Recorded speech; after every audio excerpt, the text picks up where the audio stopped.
અત્યાર સુધી આપણે આયાત કરતા હતા શસ્ત્રોની, પણ હવે આપણે નિકાસ પણ કરતા થયા છીએ, તો આ વિશે તમે શું કહેશો?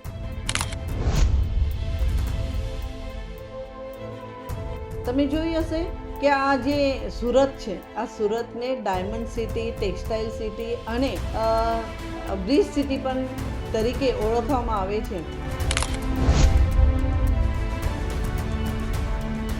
આની સાથે સાથે હવે સેલ્ફ ડિફેન્સની શસ્ત્ર બનાવનાર સિટી પણ ઓળખવામાં આવશે, કેમ કે અહીં જ્યારે આ ટેન્ક બનાવવામાં આવે છે, યુદ્ધના શસ્ત્ર છે એ શસ્ત્ર બનાવવામાં આવે છે, તો આ એક નવી ઓળખાણ સુરતની ઊભી થઈ. આની સાથે સાથે આ સ્વચ્છ સુરત, સુંદર સુરતને એક સ્વચ્છતાનો પણ જ્યારે 1 નંબર આવ્યો છે, આ સુરતમાં બધા જ લોકો આવવા માટે તૈયાર છે ના આવીને જ્યારે જોતા હોય છે, ખરેખર એવું કહે છે કે આ સુરત, સુંદર સુરત, ખરેખર સુંદર સુરત છે.